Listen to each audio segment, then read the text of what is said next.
Good morning, live in Hartford at the state capitol, where we are commemorating the 150th anniversary of the Civil War. So without further ado, we're going to kick off the events live here for you on Fox, Connecticut. Good morning, everyone. My name is Matt Warshauer. I'm a professor of history at Central Connecticut State University, and I'm the co-chair of the Connecticut Civil War Commemoration Commission. It's important that I begin this morning with a brief but very appreciative note to our sponsors. Without organizations like the Connecticut Civil War Commemoration Commission, the Connecticut Humanities Council, the Connecticut Commission on Culture and Tourism, the Connecticut State University System, and very importantly, Travelers Insurance, which has a deep Civil War history and a lasting commitment to education and community, we would be unable to gather together at momentous occasions like the one that presents itself today. And why are we here? We are here at the Connecticut State Capitol, a place that is steeped in Civil War history, to commemorate the 150th anniversary of the Confederate firing on Fort Sumter, which began a 4-year war that challenged the very life of our nation. At 4:30 this morning, the moment that Southern guns opened fire on Fort Sumter, the people of Charleston, South Carolina began their own remembrance of this day's historic events. They fired their cannons at 7 a.m. this morning, the time when Major Robert Anderson, the Union commander of the fort, actually returned fire on the South. Today in Hartford, we remind the nation that the North, too, and New England in particular, remembers this important day. We are the Northern response. Yet the truly important opportunity for all of us today is one of contemplation. We are faced with a deceivingly simple question. What is the value of our Union? I do not mean 150 years ago. I mean today. It should not be missed that as we begin the sesquicentennial commemoration of the Civil War, our government is on the verge of shutdown, with partisan strife at a fever pitch and distinct efforts to turn us toward what divides.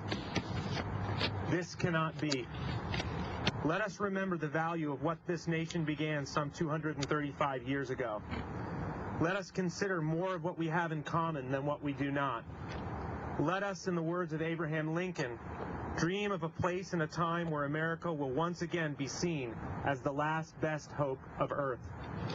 Please join us as part of the American family and as a proud resident of the state of Connecticut in learning over the next 4 years what happens when we allow discord to rise above, as Lincoln said, the better angels of our nature. Thank you. It is now my distinct pleasure to introduce our governor, Governor P. Malloy. The history community is particularly pleased to have as our chief executive someone who possesses a keen interest in history. I also appreciate the governor taking a moment out of what we all know is a tremendously busy schedule to be with us today. Governor Malloy is facing daunting, historic challenges, and in my opinion, doing it with goodwill and a tireless effort to be fair. What more can we ask from our chief executive in times such as these? Please join us, and please join me in welcoming Governor Malloy.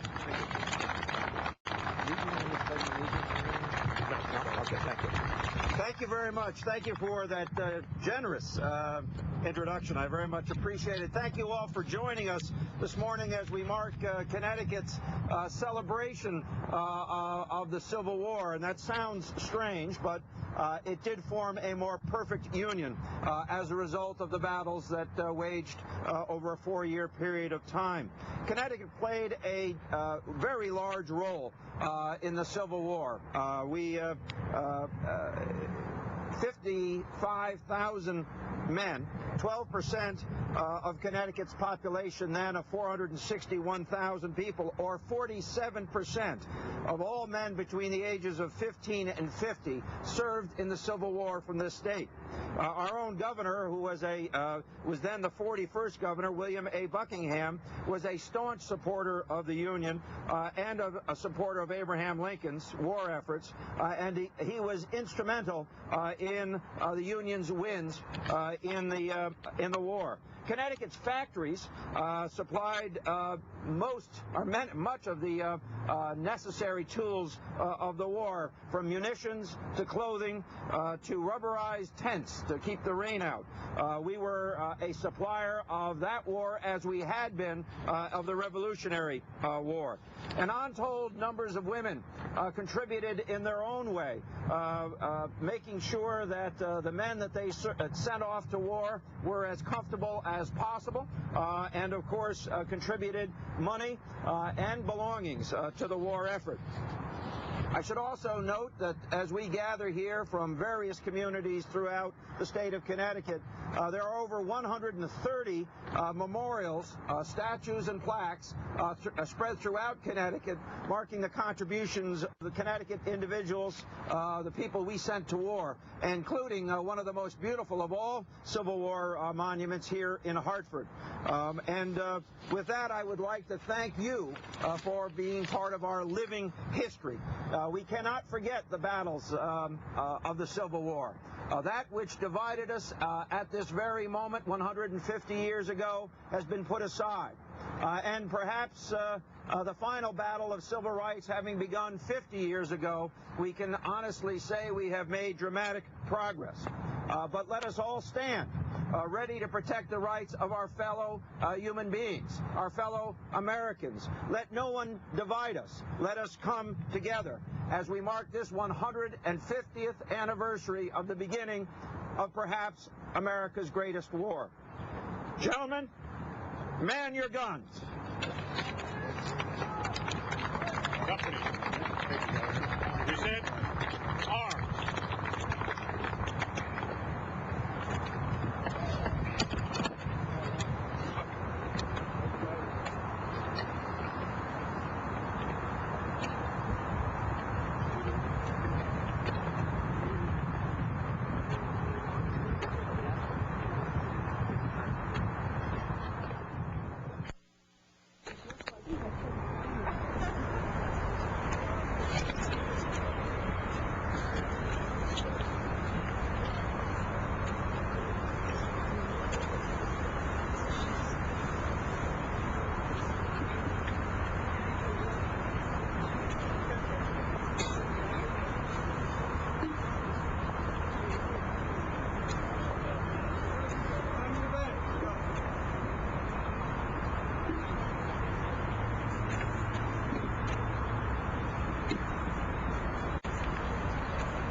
These artillery units we have here are Morton's Battery of Connecticut. They have 2 cannons. Dennett's Battery, also with 1 cannon here this morning. Richmond Houseweisers, Jackson's Flying Artillery, 55 Virginia Artillery, the 1st Connecticut Light Artillery, and Litchfield Light Artillery.